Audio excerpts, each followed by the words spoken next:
先生，你揾邊位啊？係重案組督察邱俊琪，想問下你關於譚生嘅事。上次你哋咪通知咗我，佢自殺死咗咯。仲有啲咩可以問呢？佢係服用過量嘅藥物嘅，你同佢關係咁 close，有冇留意到佢平時食開啲咩藥？我真係唔知喎。我睇過你落嘅口供，事發當日你哋本來約咗去布拉格旅行，但係出發前佢突然之間失咗蹤。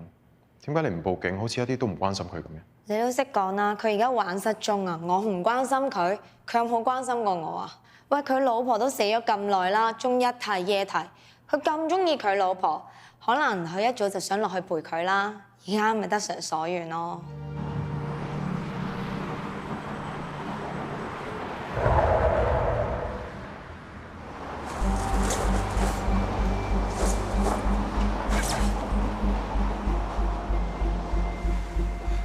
個兇手咧就係咁樣，琴日呢個單位度殺死譚生。個兇手都去得幾盡下喎。為咗殺人咧，係可以去到好盡。咁使唔使去醫院查下最近整親手嘅人啊？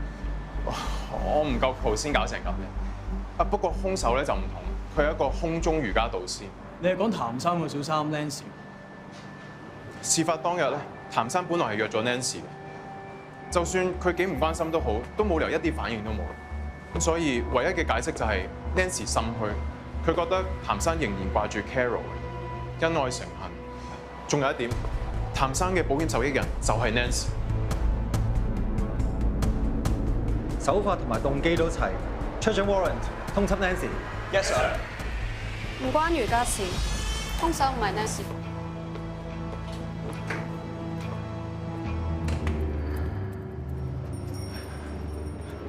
阿宇，我喺 CCTV 度揾到個男人，佢咧係住喺譚生律上邊嘅短租客。事發前1個鐘頭，佢翻我自己嘅單位。譚生死咗之後，佢就退租。睇下，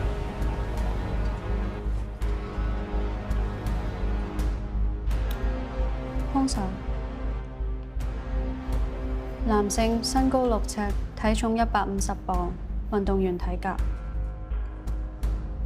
你記唔記得我同你講過，公園嘅兇案同殺譚生嘅兇手係同一個人？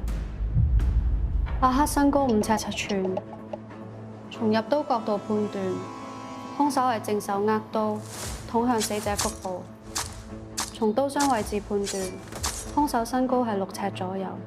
所以殺死譚生嘅都係嗰個6尺高嘅男人。唔單止，我都試過喺樓上爬入譚生嘅單位。你都去到咁盡？嗰日我發現樓上窗框有甩灰嘅痕跡，應該係兇手游繩嘅時候窗框受力同爬山繩摩擦造成。但係我自己試嘅時候就冇呢個情況。我同 Nancy 體重差唔多，所以令到窗框甩灰嘅唔會係 Nancy，而係呢個身形高大嘅男人。所以你都覺得個兇手係游繩殺人嘅？呢個判斷唔係你嘅咩？係。嚟接骨木花茶治癒嘅，俊琪生魚湯。你叫我咩話？俊琪咯，我唔係叫錯名係嘛？唔係。快啲趁熱飲啦，快啲好返，咁至於先可以食到你煮嘅嘢㗎嘛。如果唔係，佢日日嚟呢度當飯堂。蘇眉。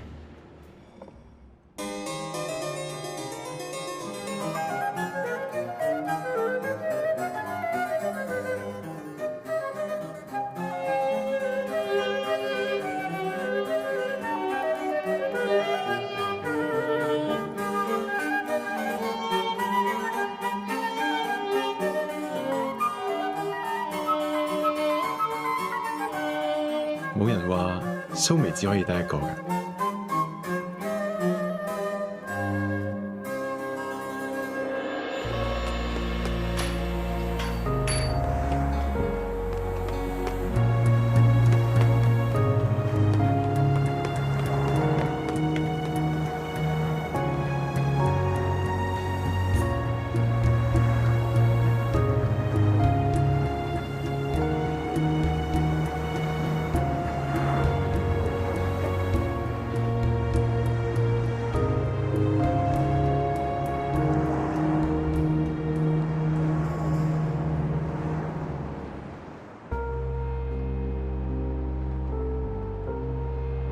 蘇眉有幾多個，有啲人永遠都代替唔到。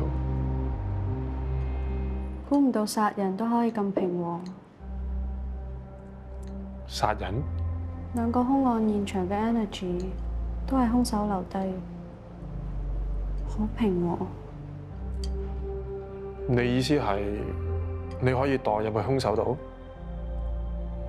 咁點解你之前一直都係代入去受害者？因為會好攰，而且兇手身份唔明確，就算代入唔夠資料，我都淨係感受到仇恨、憤怒、妒忌，而且呢啲負面情緒對我影響好大。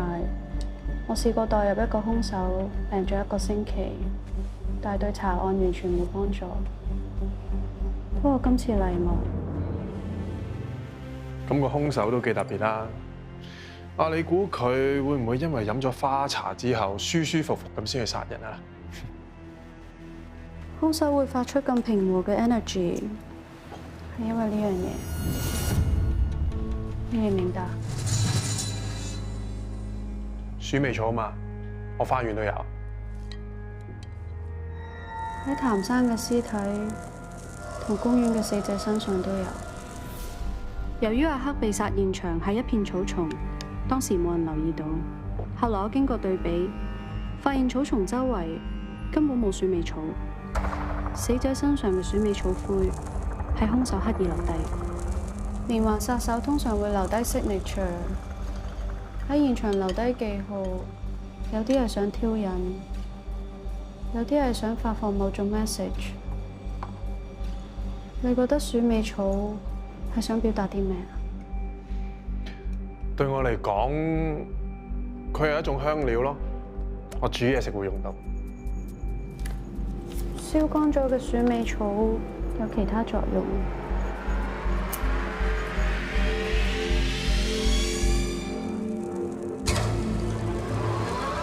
味道係咪好熟悉啊？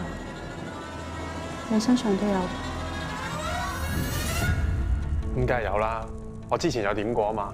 同埋我知道鼠尾草係有淨化空氣同埋能量嘅作用，唔知關唔關事？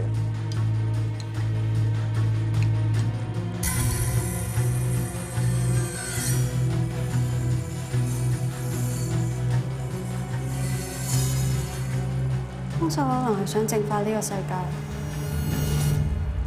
佢係想淨化世界，定係想淨化死者？